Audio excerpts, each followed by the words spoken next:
بسم اللہ الرحمن الرحیم۔ شروع اللہ کا نام لے کر جو بڑا مہربان نہایت رحم۔ نبی کریم صلی اللہ علیہ وسلم بنی نوع انسان کے لیے اللہ کے آخری نبی ہیں، اور آپ پر نازل ہونے والی کتاب قرآن مجید اللہ تعالی کی آخری کتاب ہے، لہذا نبی کریم صلی اللہ علیہ وسلم کی پاکیزہ زندگی امت مسلمہ کے لیے تا قیامت واجب الاتباع، رشد و ہدایت کا ابدی سرچشمہ اور ذریعہ نجات ہے۔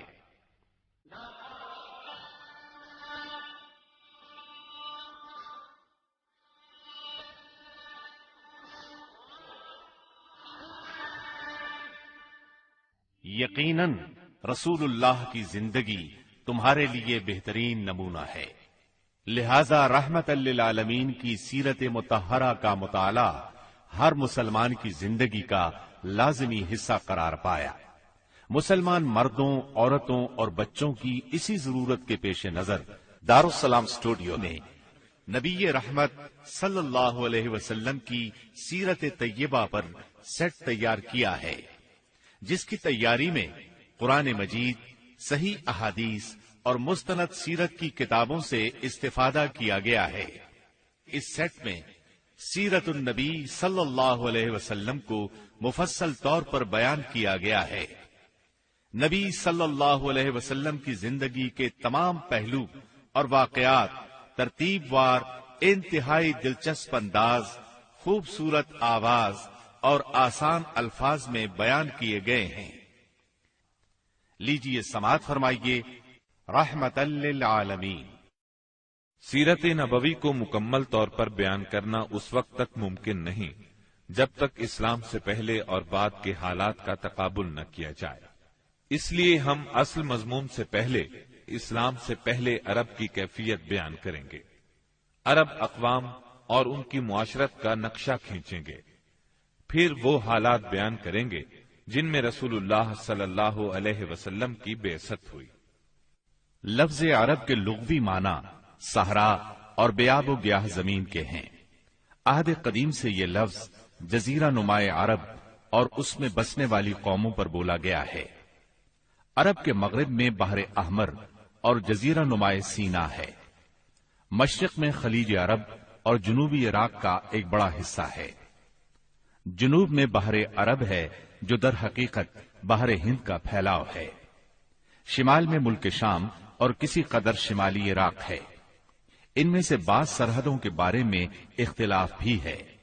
کل رقبے کا اندازہ 10 لاکھ سے 13 لاکھ مربع میل تک کیا گیا ہے۔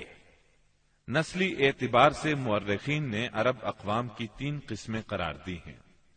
نمبر 1، عرب بائدہ، یعنی وہ قدیم عرب قبائل اور قومیں جو بالکل ناپید ہو گئیں اور ان کے متعلق ضروری معلومات بھی دستیاب نہیں، مثلا عاد، سمود، تسم، جدیس، عمالقہ وغیرہ۔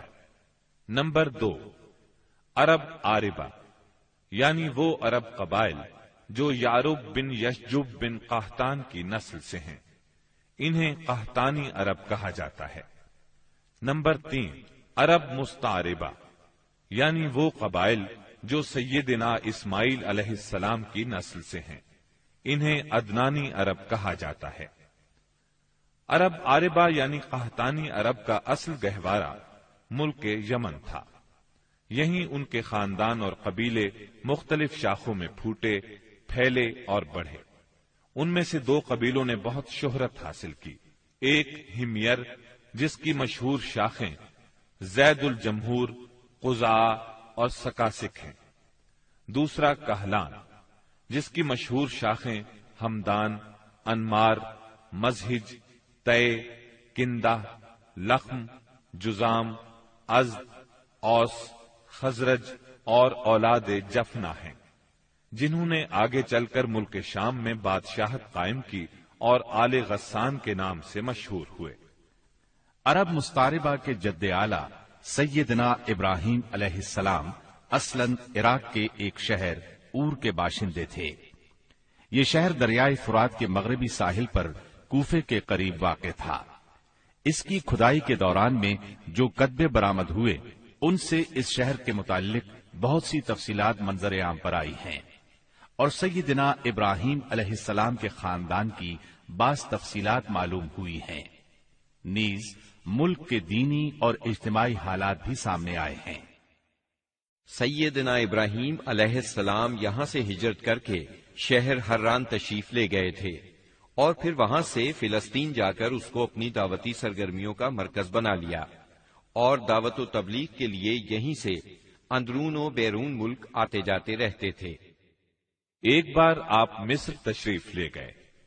فرعون نے آپ کی بیوی سیدہ سارہ علیہ السلام کی کیفیت سنی تو بدنیت ہو گیا، انہیں بری نیت سے اپنے دربار میں بلایا، لیکن اللہ نے سیدہ سارہ کی دعا کے نتیجے میں غیبی طور پر فرعون کی ایسی گرفت کی کہ وہ ہاتھ پاؤں مارنے لگا۔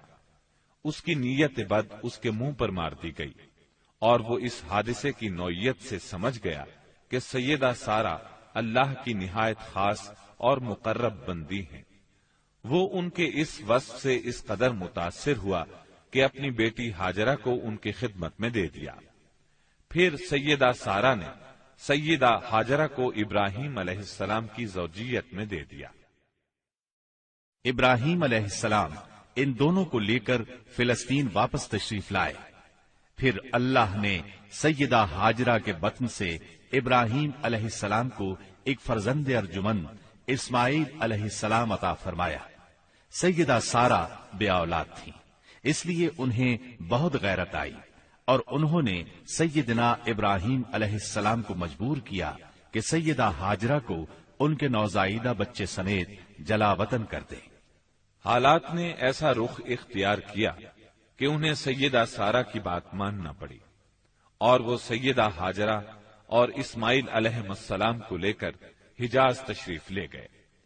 وہاں انہیں ایک بے آب و گیاہ وادی میں اتار دیا۔ اسی جگہ آج بیت اللہ ہے، اس وقت نہیں تھا، صرف ٹیلوں کی طرح ابھری ہوئی زمین تھی۔ سیلاب آتا تو دائیں بائیں سے کترا کر نکل جاتا تھا۔ وہیں مسجد حرام کے بالائی حصے میں زمزم کے پاس ایک بہت بڑا درخت تھا۔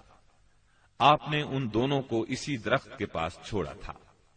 اس وقت مکے میں پانی تھا نہ انسان، اس لیے سیدنا ابراہیم علیہ السلام نے ایک توشہ دان میں کھجوریں اور ایک مشکیزے میں پانی رکھ دیا۔ اس کے بعد فلسطین واپس چلے گئے۔ ادھر چند ہی دن میں کھجوریں اور پانی ختم ہو گیا۔ سخت مشکل پیش آئی، مگر اس مشکل وقت میں اللہ کے فضل سے زمزم کا چشمہ پھوٹ پڑا اور ان کے لیے خوراک کا سامان بن گیا۔ اسماعیل علیہ السلام جب جوان ہوئے تو جرہم قبیلے سے عربی سیکھ لی۔ یہ قبیلہ وہاں پانی دیکھ کر آباد ہو گیا تھا۔ اس قبیلے کے لوگ انہیں پسند کرنے لگے تو ان لوگوں نے اپنے خاندان کی ایک خاتون سے ان کی شادی کر دی۔ اسی دوران میں سیدہ ہاجرہ کا انتقال ہو گیا۔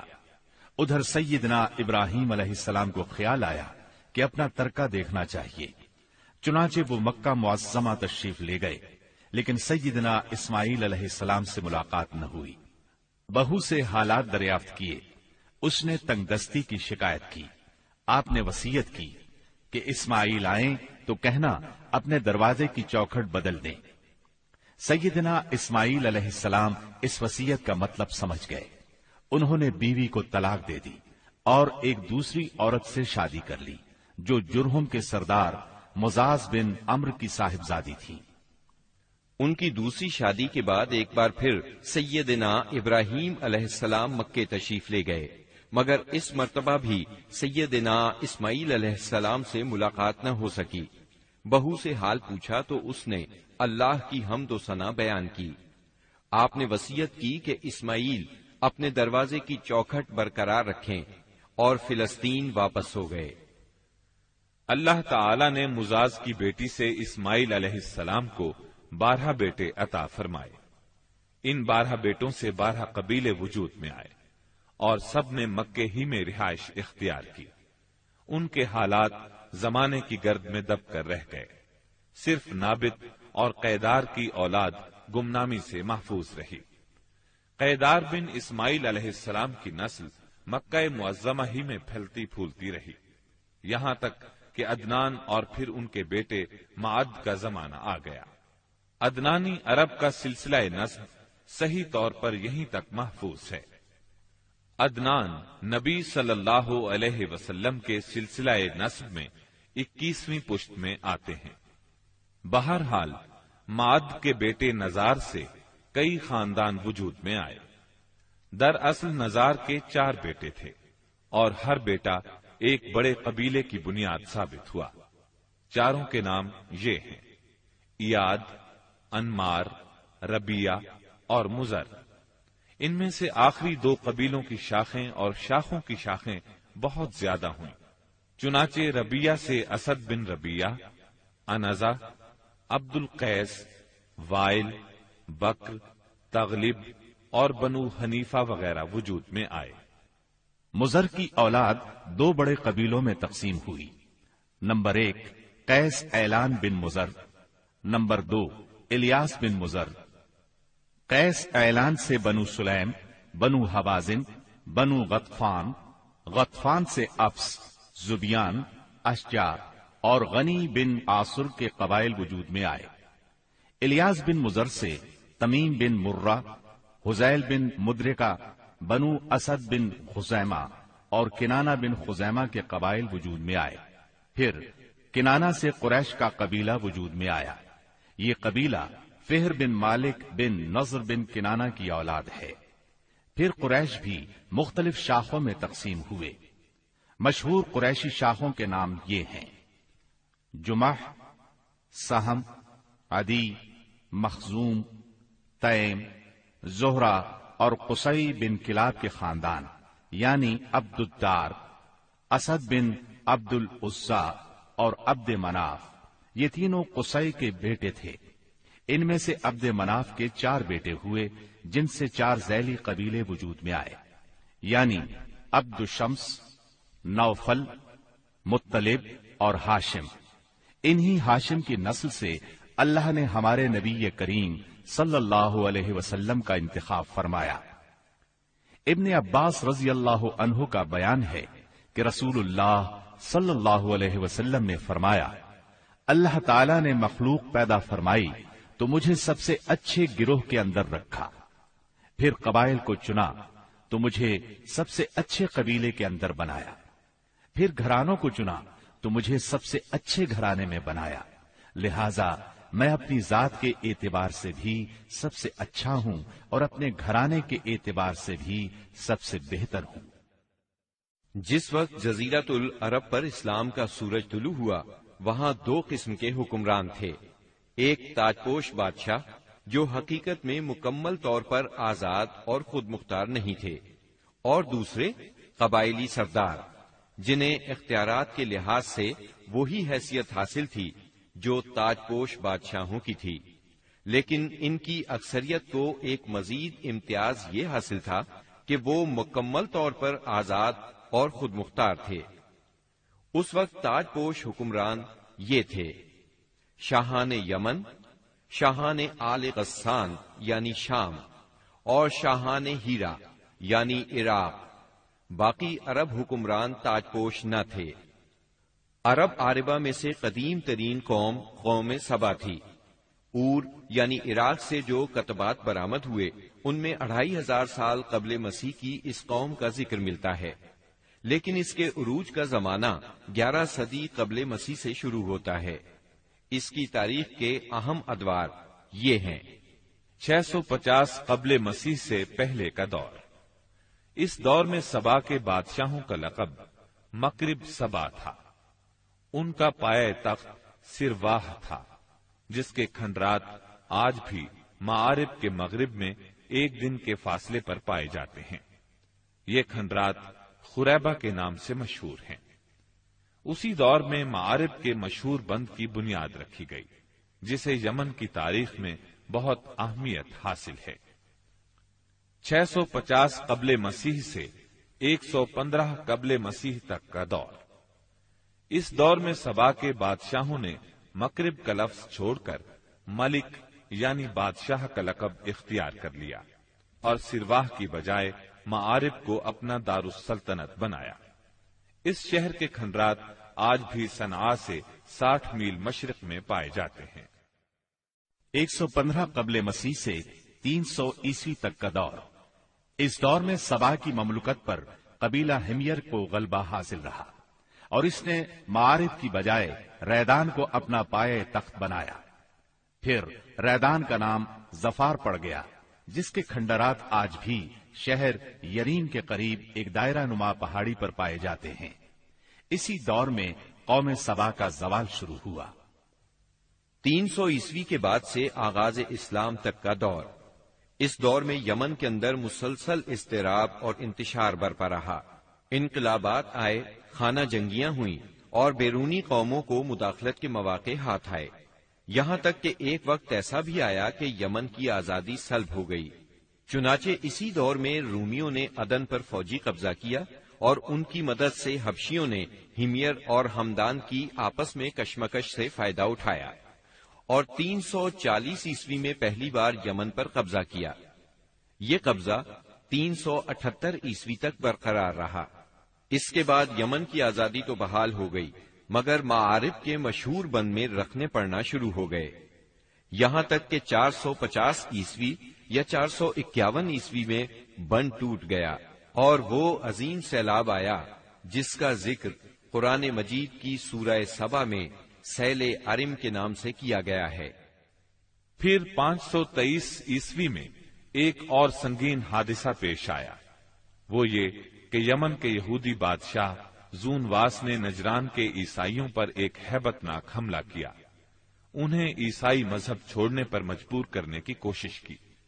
جب وہ اس پر آمادہ نہ ہوئے تو زون واس نے خندقیں کھدوا کر انہیں بھڑکتی ہوئی آگ میں جھونک دیا۔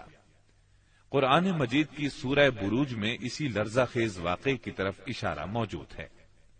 اس واقعے کا نتیجہ یہ ہوا کہ عیسائیت انتقام لینے پر تل گئی۔ وہ پہلے ہی رومی بادشاہوں کی قیادت میں بلا وجہ عرب کی فتوحات کے لیے تیاری کر چکے تھے، اپنے علاقوں کو وسیع کرنا چاہتے تھے۔ انہوں نے حبشیوں کو یمن پر حملے کی ترغیب دی، انہیں باہری بیڑا مہیا کیا۔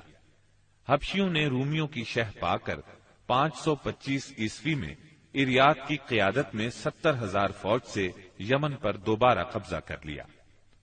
قبضے کے بعد اریات نے شاہ حبش کے گورنر کی حیثیت سے یمن پر حکمرانی کی، لیکن پھر اس کی فوج کے ایک ماتحت کمانڈر ابرہا نے اسے قتل کر کے خود اقتدار پر قبضہ جما لیا اور شاہ حبش کو بھی راضی کر لیا کہ وہ اس کے قبضے کو تسلیم کر لے۔ یہ وہی ابرہا ہے جس نے بعد میں خانہ کعبہ کو ڈھانے کی کوشش کی اور ایک لشکر جرار کے علاوہ چند ہاتھیوں کو بھی فوج کشی کے لیے ساتھ لایا، جس کی وجہ سے یہ لشکر اصحاب الفیل کے نام سے مشہور ہوا۔ عراق اور اس کے نواحی علاقوں پر سائرس اعظم کے زمانے ہی سے اہل فارس کی حکمرانی چلی آ رہی تھی۔ اسے کوروش کبیر، خورس یا سائرس ذوالقرنین بھی کہا جاتا ہے۔ اس کا زمانہ 557 تا 529 قبل مسیح ہے۔ اس کے مقابلے میں کسی کو آنے کی جرت نہیں تھی، یہاں تک کہ 326 قبل مسیح میں سکندر مقدونی نے دارا اول کو شکست دے کر فارسیوں کی طاقت توڑ دی، جس کے نتیجے میں ان کا ملک ٹکڑے ٹکڑے ہو گیا اور طوائف الملوکی شروع ہو گئی۔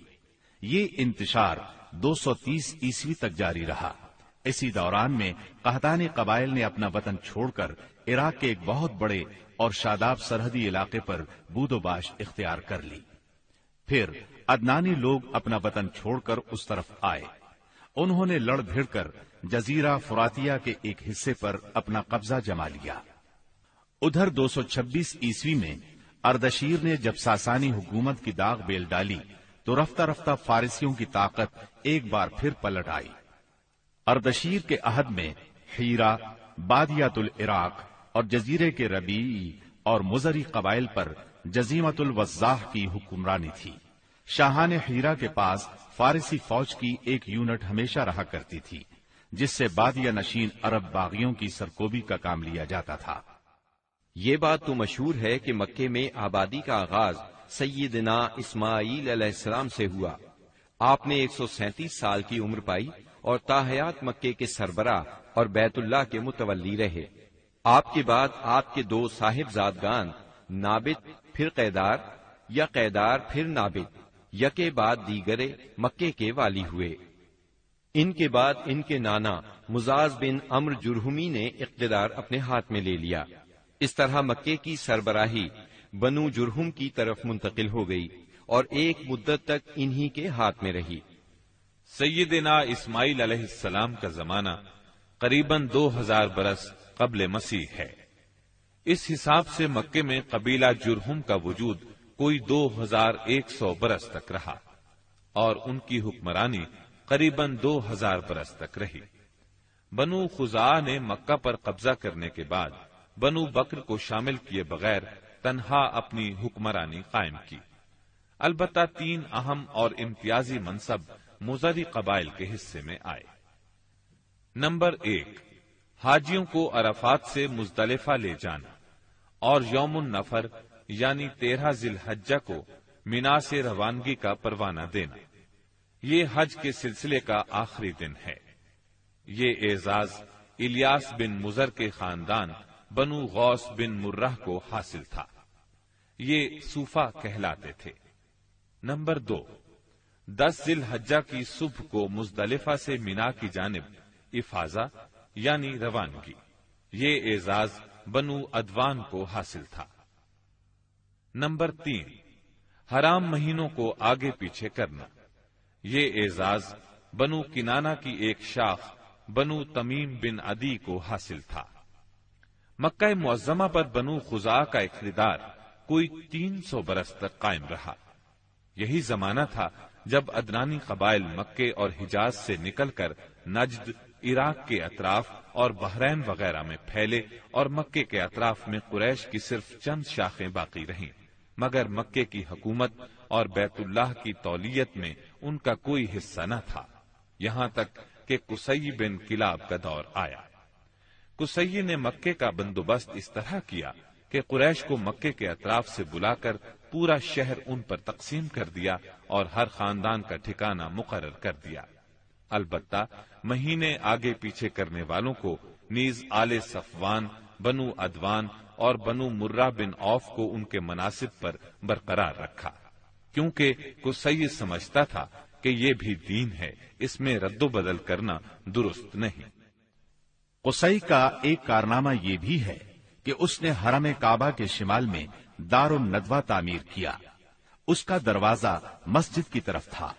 دار الندوہ دراصل قریش کی پارلیمنٹ تھی، جہاں تمام بڑے بڑے اور اہم معاملات کے فیصلے ہوتے تھے۔ قریش پر دار الندوہ کے بڑے احسانات ہیں، کیونکہ یہ ان کے اتحاد کا ضامن تھا اور یہیں ان کے الجھے ہوئے مسائل احسن طریقے سے طے ہوتے تھے۔ قصی کو سربراہی اور عظمت کے یہ مرتبے حاصل تھے۔ نمبر 1، دار الندوہ کی صدارت، جہاں بڑے بڑے معاملات کے بارے میں مشورے ہوتے تھے اور جہاں یہ لوگ اپنی بیٹیوں کی شادیاں بھی کرتے تھے۔ نمبر 2، لوا یعنی جنگ کا پرچم قصی ہی کے ہاتھوں باندھا جاتا تھا۔ نمبر 3، حجابت یعنی خانہ کعبہ کی پاسبانی۔ اس کا مطلب یہ ہے کہ خانہ کعبہ کا دروازہ قصی ہی کھولتا تھا۔ خانہ کعبہ کی خدمت اسی کے ذمے تھی، چابی بردار بھی وہی تھا۔ نمبر 4، سقایا یعنی پانی پلانا۔ اس کی صورت کچھ یوں تھی کہ حوض میں حاجیوں کے لیے پانی بھر دیا جاتا تھا، اس میں کچھ کھجور اور کشمش ڈال کر اسے شیریں بنایا جاتا تھا۔ حجاج جب مکے آتے تو اسے پیتے تھے۔ نمبر 5، رفادہ یعنی حاجیوں کی میزبانی۔ حاجیوں کے لیے بطور ضیافت کھانا تیار کیا جاتا تھا۔ اس مقصد کے لیے قصی نے قریش پر ایک خاص رقم مقرر کر رکھی تھی۔ یہ رقم حج کے موسم میں قصی کے پاس جمع ہو جاتی تھی۔ وہ اس رقم سے حاجیوں کے لیے کھانا تیار کراتا تھا۔ جو لوگ تنگ دست ہوتے یا جن کے پاس توشہ نہ ہوتا وہ یہی کھانا کھاتے تھے۔ ان کے علاوہ کچھ اور عہدے بھی تھے جنہیں قریش نے آپس میں تقسیم کر رکھا تھا۔ ان کی تفصیل یہ ہے۔ نمبر 1، ایسار یعنی فال گیری، قسمت کا حال دریافت کرنے کے لیے بتوں کے پاس جو تیر رکھے رہتے تھے ان کی تولیت، یہ منصب بنو جمح کو حاصل تھا۔ نمبر 2، مالیات کا نظم، یعنی بتوں کا تقرب حاصل کرنے کے لیے جو نذرانے اور قربانیاں پیش کی جاتی تھیں ان کا انتظام کرنا، جھگڑوں اور مقدمات کا فیصلہ کرنا، یہ کام بنو سہم کو سونپا گیا۔ نمبر 3، شورا، یہ اعزاز بنو اسد کو حاصل تھا۔ نمبر 4، اشناق، یعنی دیت اور جرمانوں کا نظم، اس منصب پر بنو تیم فائز تھے۔ نمبر 5، عقاب، یعنی قومی پرچم اٹھانا، یہ بنو امیہ کا کام تھا۔ نمبر 6، قبہ، یعنی فوجی کیمپ کا انتظام اور شاہ سواروں کی قیادت، یہ کام بنو مخزوم کے حصے میں آیا تھا۔ نمبر 7، سفارت، یہ منصب بنو عدی کا تھا۔ ہم قحطانی اور عدنانی قبائل کے وطن چھوڑنے کا ذکر کر چکے ہیں۔ ان قبائل میں سرداری نظام رائج تھا، قبیلے خود اپنا سردار مقرر کرتے تھے۔ قبائلی سرداروں کا درجہ اپنی قوم میں بادشاہوں جیسا تھا۔ قبیلہ صلح اور جنگ میں بہرحال اپنے سردار کے فیصلے کا پابند ہوتا تھا۔ سردار کو وہی اقتدار اور اختیارات حاصل تھے جو کسی بادشاہ کو ہوا کرتے ہیں، حتیٰ کہ بعض سرداروں کا یہ حال تھا کہ اگر کبھی وہ بگڑ جاتے تھے تو ہزاروں تلواریں بے نیام ہو جاتی تھیں، اور وہ یہ بھی نہیں پوچھتے تھے کہ سردار کے غصے کا سبب کیا ہے۔ اب رہا سیاسی حالات کا مسئلہ۔ جزیرت العرب کے 3 سرحدی علاقے تھے، یہ تینوں غیر ممالک کے پڑوس میں تھے۔ ان کی سیاسی حالت سخت پریشان کن تھی۔ وہاں انتشار کی کیفیت تھی، صورتحال زوال پذیر تھی۔ انسان مالک تھا یا غلام، حاکم تھا یا محکوم، بس انہی 2 طبقوں میں بٹا ہوا تھا۔ تمام تر فوائد سربراہوں کو، خاص طور پر غیر ملکی سربراہوں کو حاصل تھے، اور سارا بوجھ غلاموں کے سر تھا۔ وہ طرح طرح کے ظلم و ستم برداشت کرتے تھے، زبان نہیں کھول سکتے تھے کیونکہ حکمرانی جبری تھی۔ انسانی حقوق نام کی کسی چیز کا دور دور تک وجود نہیں تھا۔ عرب کے عام باشندے اسماعیل علیہ السلام کی دعوت و تبلیغ کے نتیجے میں دین ابراہیم کے پیروکار تھے، اس لیے صرف اللہ کی عبادت کرتے تھے اور توحید پر کاربند تھے۔ لیکن وقت گزرنے کے ساتھ ساتھ انہوں نے اللہ کے احکامات کو بھلا دیا، پھر بھی ان کے اندر توحید اور دین ابراہیمی کے کچھ آثار باقی رہے، کچھ شعائر پر وہ عمل پیرا رہے، یہاں تک کہ بنو خزاعہ کا سردار عمرو بن لحی منظر عام پر آیا۔ اس کی نشو و نما نیکی، صدقہ و خیرات اور دینی باتوں سے گہری دلچسپی پر ہوئی تھی، اس لیے لوگوں نے اسے محبت کی نظر سے دیکھا، اسے بڑا عالم اور اللہ کا ولی سمجھ کر اس کی پیروی کی۔ پھر اس شخص نے ملک شام کا سفر کیا، اس نے دیکھا وہاں بتوں کی پوجا ہو رہی تھی۔ اس نے سمجھا یہ طریقہ بھی اچھا ہے اور برحق ہے، کیونکہ ملک شام پیغمبروں کی سرزمین تھی، آسمانی کتابیں وہاں نازل ہوئی تھیں۔ چنانچہ واپسی پر وہ وہاں سے اپنے ساتھ حبل بت بھی لے آیا اور اسے خانہ کعبہ کے اندر نصب کر دیا، اور اہل مکہ کو اللہ کے ساتھ شرک کی دعوت دی۔ اہل مکہ نے اس پر لبیک کہا۔ اس کے بعد بہت جلد حجاز کے باشندے بھی شامل ہو گئے، وہ بھی ان کے نقش قدم پر چل پڑے۔ اس طرح عرب میں بت پرستی کا آغاز ہوا۔ حبل کے علاوہ عرب کے قدیم ترین بتوں میں سے ایک منات تھا۔ یہ بحر احمر کے ساحل پر قدید کے قریب مشلل میں نصب تھا۔ اس کے بعد طائف میں لات نامی بت وجود میں آیا، پھر وادی نخلا میں عزا کا بت نصب کیا گیا۔ یہ تینوں عرب کے سب سے بڑے بت تھے۔ اس کے بعد حجاز کے ہر خطے میں شرک کی کثرت اور بتوں کی بھرمار ہو گئی۔ کہا جاتا ہے کہ ایک جن عمرو بن لحی کے تابع تھا، اس نے بتایا کہ قوم نوح کے بت یعنی ود، سوا، یغوث، یعوق اور نصر جدہ میں دفن ہیں۔ اس اطلاع پر عمرو بن لحی جدہ گیا اور ان بتوں کو کھود نکالا، پھر ان کو تہامہ لایا اور جب حج کا زمانہ آیا تو انہیں مختلف قبائل کے حوالے کیا۔ یہ قبائل ان بتوں کو اپنے اپنے علاقوں میں لے گئے۔ اس طرح ہر قبیلے میں پھر ہر گھر میں ایک ایک بت ہو گیا۔ اسی پر بس نہیں کی گئی، اس کے بعد مشرکین نے مسجد حرام کو بھی بتوں سے بھر دیا۔ چنانچہ جب مکہ فتح ہوا تو بیت اللہ اور اس کے گردا گرد 360 بت تھے، جن کو خود رسول اللہ صلی اللہ علیہ وسلم نے اپنے دستے مبارک سے توڑا۔ آپ ہر ایک بت کو چھڑی سے ٹھوکر مارتے اور وہ گر جاتا۔ پھر آپ نے حکم دیا، ان تمام بتوں کو مسجد حرام سے باہر نکال دو۔ چنانچہ ان سارے بتوں کو مسجد حرام سے باہر نکال کر جلا دیا گیا۔ غرض شرک اور بت پرستی اہل جاہلیت کے دین کا سب سے بڑا مظہر بن چکی تھی، اور ان لوگوں کو یہ گھمنڈ بھی تھا کہ وہ سیدنا ابراہیم علیہ السلام کے دین پر ہیں۔ پھر اہل جاہلیت کے یہاں بت پرستی کے کچھ خاص طریقے بھی رائج تھے، جو زیادہ تر عمرو بن لوہی کے گھڑے ہوئے تھے۔ یہ جاہل لوگ سمجھتے تھے کہ عمرو بن لوہی کے طریقے دین ابراہیمی میں تبدیلی نہیں بلکہ بدعت حسنہ ہیں۔ ان میں بت پرستی کی کیا کیا رسمیں رائج تھیں، اس کی تفصیل بھی سن لیں۔ نمبر 1، اس دور کے جاہل مشرک بتوں کے پاس مجاور بن کر بیٹھتے تھے، ان کی پناہ ڈھونڈتے تھے، انہیں زور زور سے پکارتے تھے، حاجت روائی اور مشکل کشائی کے لیے ان کو پکارتے تھے اور سمجھتے تھے کہ وہ اللہ سے سفارش کر کے ہماری مراد پوری کرا دیں گے۔ نمبر 2، وہ بتوں کا حج اور طواف کرتے تھے، ان کے سامنے عجز و نیاز سے پیش آتے تھے اور انہیں سجدہ کرتے تھے۔ نمبر 3، بتوں کے لیے نذرانے اور قربانیاں پیش کرتے اور قربانی کے ان جانوروں کو کبھی بتوں کے آستانوں پر لے جا کر ذبح کرتے تھے اور کبھی کسی اور جگہ ذبح کر لیتے تھے، مگر بتوں کے نام پر ذبح کرتے تھے۔ ذبح کی ان دونوں صورتوں کا ذکر اللہ تعالی نے سورۃ المائدہ کی آیت نمبر 3 میں کیا ہے۔ وَمَا ذُبِحَ عَلَى النُّصُبِ، یعنی وہ جانور بھی حرام ہیں جو آستانوں پر ذبح کیے گئے ہوں۔ دوسری جگہ یعنی سورہ انعام کی آیت 121 میں فرماتے ہیں، وَلَا تَأْكُلُوا مِمَّا لَمْ يُذْكَرِ اسْمُ اللَّهِ عَلَيْهِ، یعنی اس جانور کا گوشت مت کھاؤ جس پر اللہ کا نام نہ لیا گیا ہو۔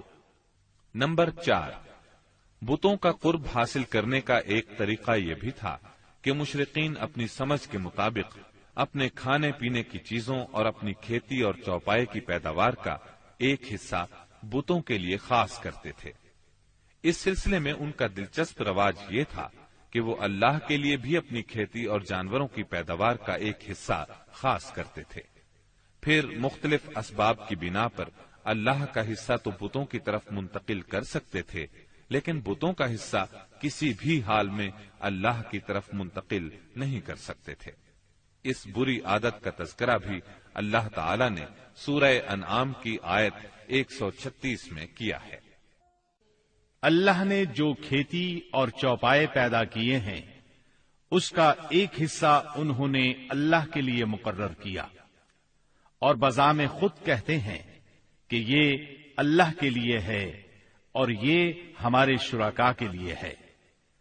تو جو ان کے شرکاء کے لیے ہوتا ہے وہ تو اللہ کے لیے نہیں پہنچتا، مگر جو اللہ کے لیے ہوتا ہے وہ ان کے شرکاء تک پہنچ جاتا ہے۔ کتنا برا ہے وہ فیصلہ جو یہ لوگ کرتے ہیں۔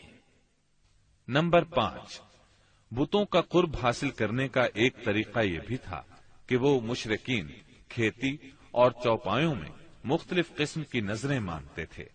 اللہ تعالی سورہ انعام کی آیت 138 میں فرماتے ہیں، وَقَالُوا هَٰذِهِ أَنْعَامٌ وَحَرْثٌ حِجْرٌ لَا يَطْعَمُهَا إِلَّا مَن نَّشَاءُ بِزَعْمِهِمْ وَأَنْعَامٌ حُرِّمَتْ ظُهُورُهَا وَأَنْعَامٌ لَا يَذْكُرُونَ اسْمَ اللَّهِ عَلَيْهَا افْتِرَاءً عَلَيْهِ۔ ان مشرکین نے اپنے خیال پر یہ بھی کیا کہ یہ چوپائے اور کھیتیاں ممنوع ہیں، انہیں وہی کھا سکتا ہے جسے ہم چاہیں، اور یہ وہ چوپائے ہیں جن کی پیٹھ حرام کی گئی ہے، یعنی نہ ان پر سواری کی جا سکتی ہے اور نہ سامان لادا جا سکتا ہے، اور کچھ چوپائے ایسے ہیں جن پر یہ لوگ اللہ پر افتراء کرتے ہوئے اللہ کا نام نہیں لیتے۔ یہ تھے ان کے عقائد۔ انہی جانوروں میں بحیرہ، صائبہ، وسیلہ اور حام تھے۔ سیرت نگار ابن اسحاق کہتے ہیں بحیرہ صائبہ کی بچی کو کہا جاتا ہے، اور صائبہ اس اونٹنی کو کہا جاتا ہے جس سے پے در پے 10-12 مادہ بچے پیدا ہوں، درمیان میں کوئی نر نہ ہو۔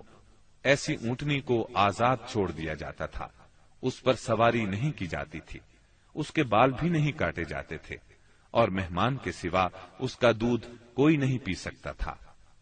اس کے بعد یہ اونٹنی جو مادہ بچہ جنتی، اس کا کان چیر دیا جاتا اور اسے بھی اس کی ماں کے ساتھ آزاد چھوڑ دیا جاتا، اس پر سواری بھی نہ کی جاتی، اس کے بال نہ کاٹے جاتے، اور مہمان کے سوا کوئی اس کا دودھ نہ پیتا۔ اسی کو بحیرہ کہتے ہیں، اور صائبہ اس کی ماں ہے۔ وسیلہ اس بکری کو کہا جاتا تھا جو 5 مرتبہ پے در پے 2 مادہ بچے جنتی تھی، یعنی 5 بار میں 10 مادہ بچے پیدا ہوتے، درمیان میں کوئی نر نہ پیدا ہوتا۔ اس بکری کو اس لیے وسیلہ کہا جاتا تھا کہ وہ سارے مادہ بچوں کو ایک دوسرے سے جوڑ دیتی تھی۔ اس کے بعد اس بکری سے جو بچے پیدا ہوتے انہیں صرف مرد کھا سکتے تھے، عورتیں نہیں کھا سکتی تھیں۔ البتہ اگر کوئی بچہ مردہ پیدا ہوتا تو اس کو مرد عورت سبھی کھا سکتے تھے۔ حام اس نر اونٹ کو کہتے تھے جس کی جفتی سے پے در پے 10 مادہ بچے پیدا ہوتے، درمیان میں نر نہ پیدا ہوتا۔ ایسے اونٹ کی پیٹھ محفوظ کر دی جاتی تھی، نہ اس پر سواری کی جاتی، نہ بال کاٹے جاتے، بلکہ اسے اونٹوں کے ریوڑ میں جفتی کے لیے آزاد چھوڑ دیا جاتا، اس کے سوا اس سے کوئی اور فائدہ نہ اٹھایا جاتا۔ عرب اپنے بتوں کے ساتھ یہ سب کچھ اس عقیدے سے کرتے تھے کہ یہ بت انہیں اللہ کے قریب کر دیں گے اور اللہ کے حضور ان کی سفارش کر دیں گے۔ چنانچہ مشرکین جو کہتے تھے، قرآن کریم میں اللہ تعالیٰ نے سورہ زمر کی آیت نمبر 3 میں اس طرح تذکرہ کیا ہے، لا نعبدهم إلا ليقربونا إلى الله زلفى، ہم ان کی عبادت صرف اس لیے کر رہے ہیں کہ وہ ہمیں اللہ کے قریب کر دیں۔ اسی طرح قرآن کریم کی سورہ یونس آیت 18 میں یہ الفاظ آئے ہیں، وَيَعْبُدُونَ مِن دُونِ اللَّهِ مَا لَا يَضُرُّهُمْ وَلَا يَنفَعُهُمْ وَيَقُولُونَ هَؤُلَاءِ شُفَعَاؤُنَا عِندَ اللَّهِ۔ یہ مشرکین اللہ کے سوا ان کی عبادت کرتے ہیں جو انہیں نہ نفع پہنچا سکیں نہ نقصان، اور کہتے ہیں کہ یہ اللہ کے پاس ہمارے سفارشی ہیں۔ مشرکین عرب کاہنوں، عرافوں اور نجومیوں کی خبروں پر بھی ایمان رکھتے تھے۔ کاہن اسے کہتے ہیں جو آنے والے واقعات کی پیش گوئی کرے اور جو چھپے ہوئے رازوں کے جاننے کا دعویٰ کرے۔